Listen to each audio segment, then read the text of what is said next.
A partir de este momento comienza la parte editorial de Platica con Ángel, correspondiente al 26 de mayo del año 2025.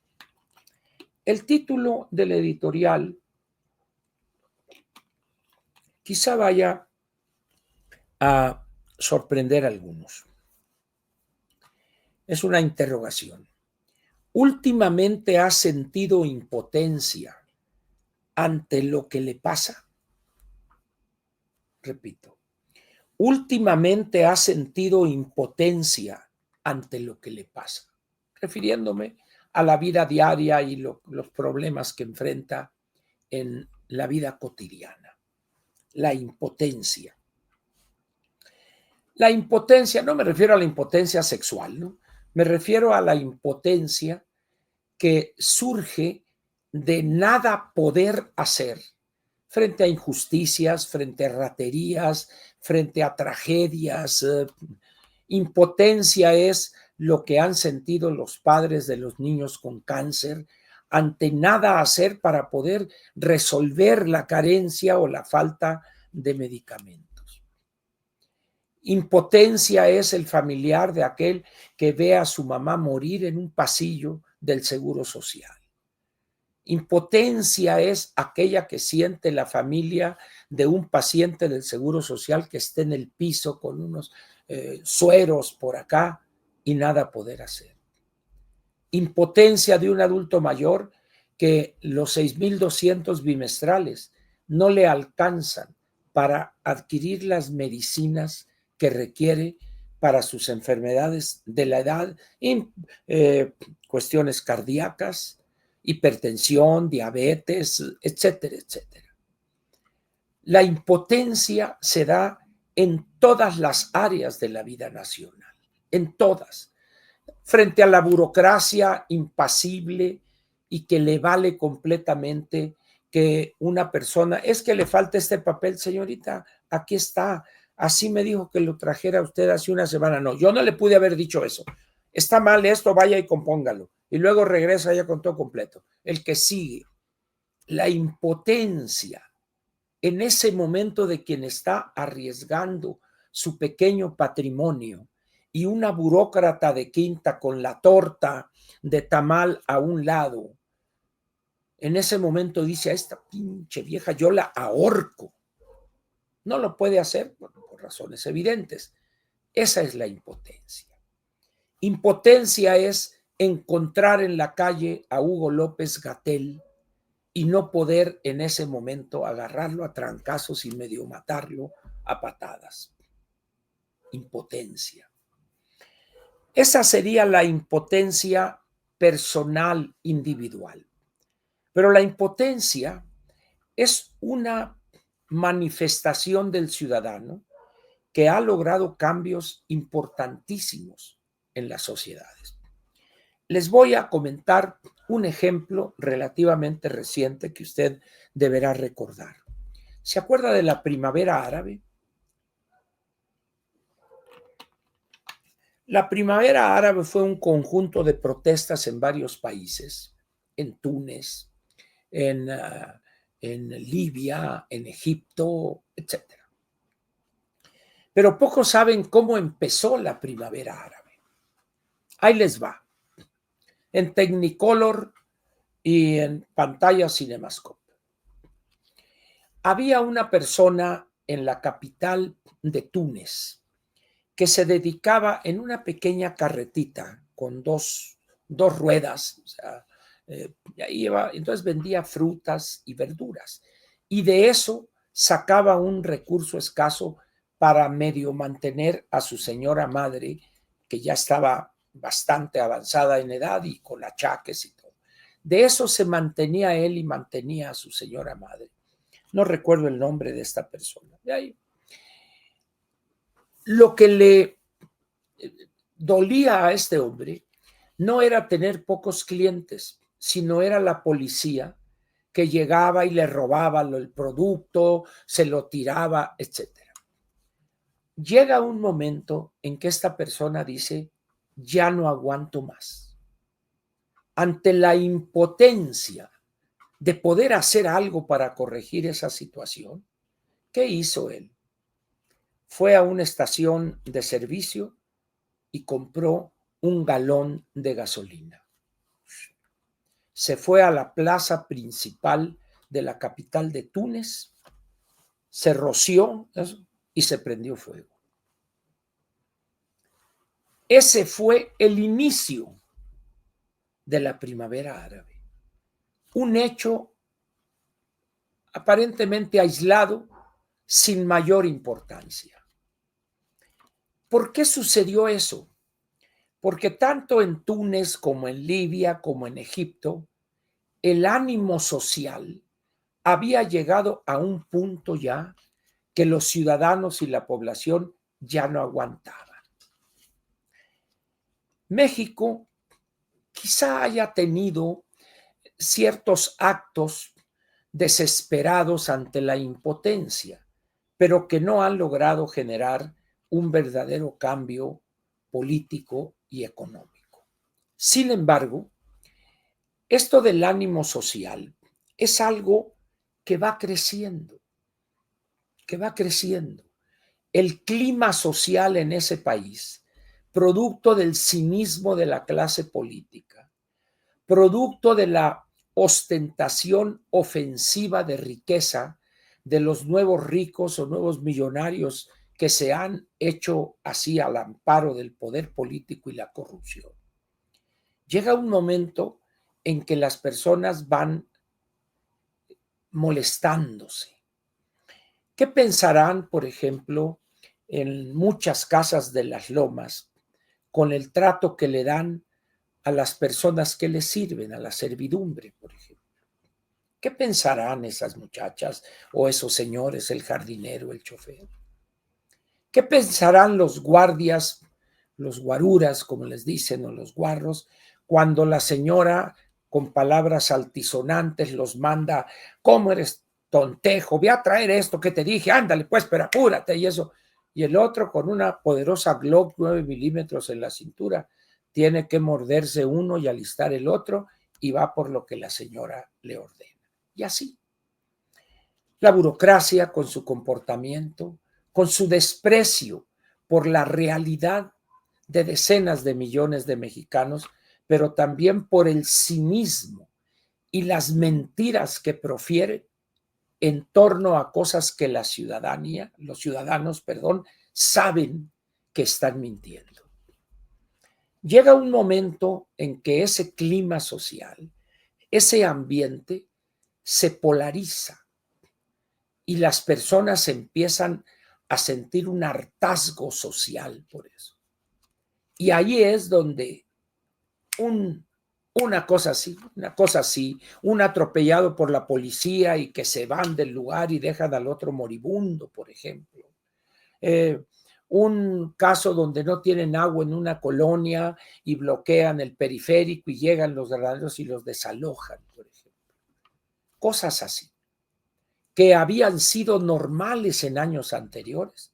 Y eso en un determinado momento, ante esa impotencia, ante exigir un servicio una vez, otra vez, otra vez, otra vez, llega un momento en que estalla el clima social. Y en ese momento, señores politicastros de quinta, de sexta, señora anticientífica, Andy y todos los que le hacen coro, prepárense, porque en ese momento el tumulto será imbatible y las Fuerzas Armadas van a tener que hacerse un lado, porque no les alcanzarían los recursos para masacrar a 100, 200, 300, 500 mil ciudadanos enardecidos. ¿Recuerdan ustedes en enero del 2017, si no me equivoco, cuando fue aquel aumento de 2 pesos en el litro de la gasolina? Un movimiento orquestado por personas ligadas a quienes son hoy de Morena, en la parte de Catepec, por allá, y en cosa de minutos, aquello fue un saqueo, pero masivo a tiendas departamentales, a esto y al otro, pero así, una cosa así. Era, vamos a decir, un ensayo, por ponerlo de alguna manera. Hoy, en México, la impotencia como sentimiento de decenas de millones de mexicanos es increíblemente alta, la impotencia.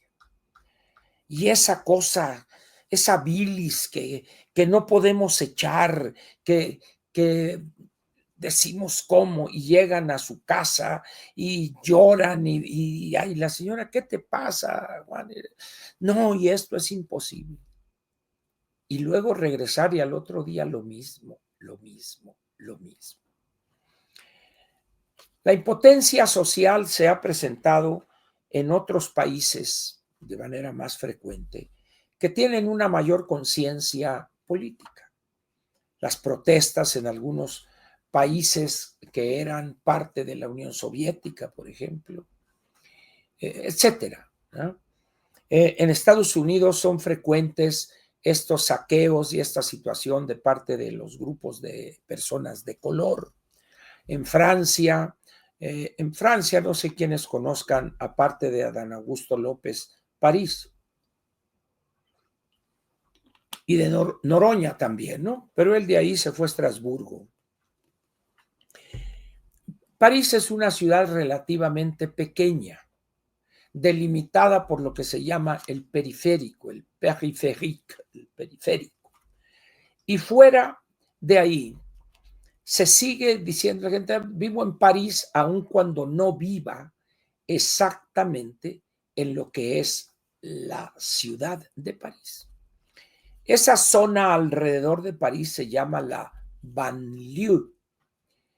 Banlieue en francés quiere decir el lugar de los desterrados. La parte de ban, B-A-N, B labial A-N, es la contracción de un verbo francés que se llama, que es bannir, B-A-N-N-I-R, bannir, prohibir, expulsar, echar fuera. Y lieu es lugar. Entonces la banlieue, esa zona alrededor de París, es la zona donde se empezaron a asentar hace unos 70 años quizá, muchos africanos que adquirieron la nacionalidad francesa en razón de que era la potencia colonial de esos países.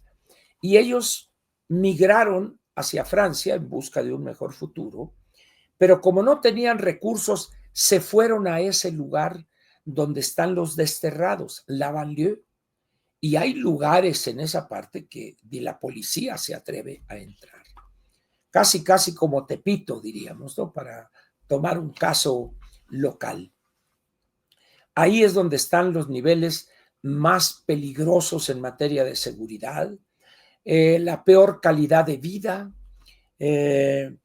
donde están el mayor desempleo para los jóvenes, donde su futuro es prácticamente vender drogas, sicariato, etcétera, etcétera.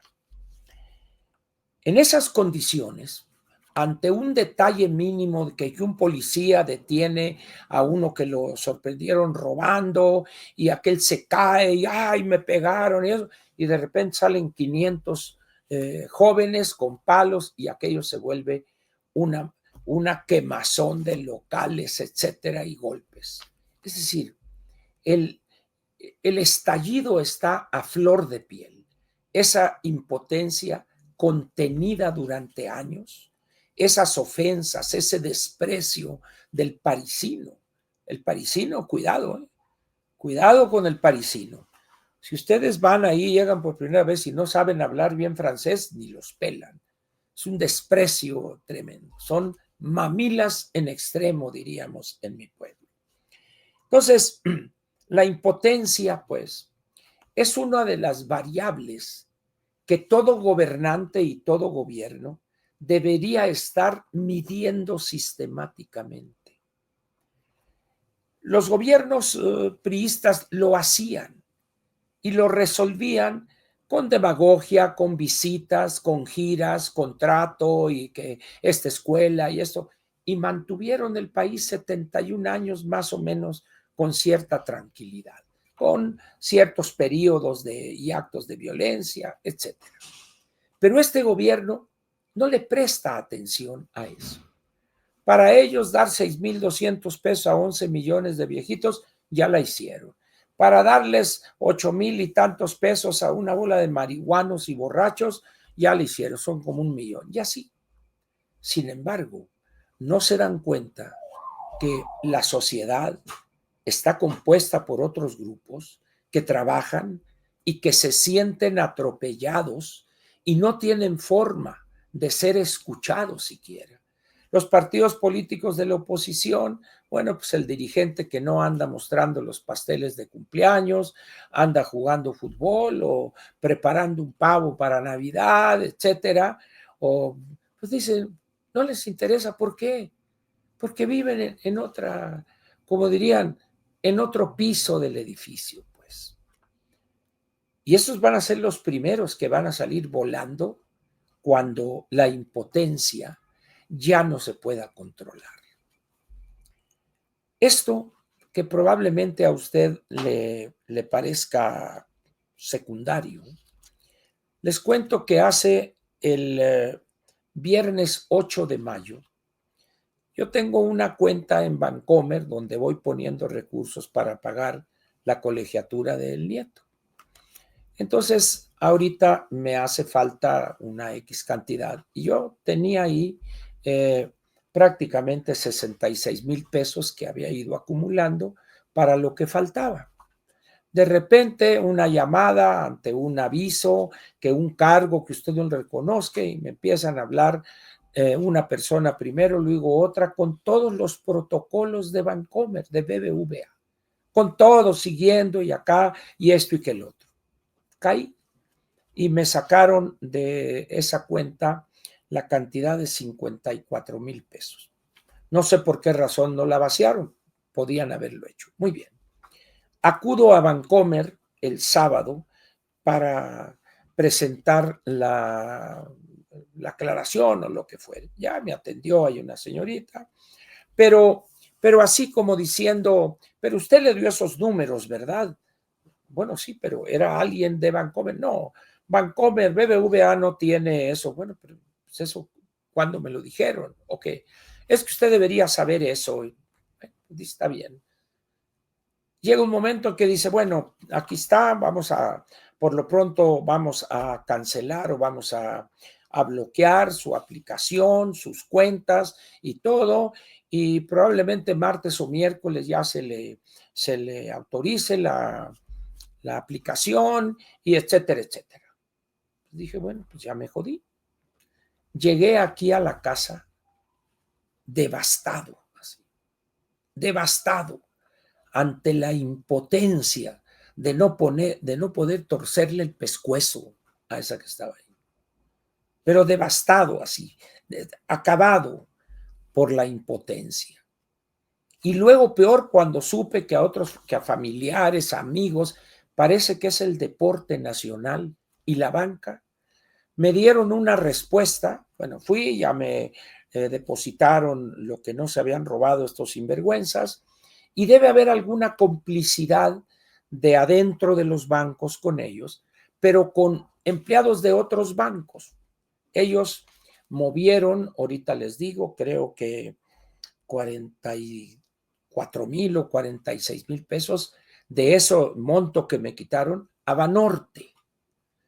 Entonces, ¿cómo es posible que tengan ahí los números que tiene el SPEI, que llaman ahí, que tenga BBVA el SPEI a Banorte y que el dueño de esos recursos está diciendo me lo robaron? No es capaz de decirle mediante un convenio de coordinación algo a Banorte. No, me llega anteayer, hoy es que viernes, el miércoles, me llega una notificación. En relación con su aclaración le decimos, etcétera, 2 puntos. Usted les dio todos los números, usted autorizó los movimientos y por lo tanto su reclamación no procede. En pocas palabras, claras y llanas, se chingó usted. La impotencia ante eso. Decía yo, es increíble esto. BBVA es el banco más grande del país, que debería tener protocolos, sistemas de protección de su clientela, les vale. Ustedes, yo los números, ya, véngale, el que sigue. Esa impotencia va, repito, elevándose, elevándose.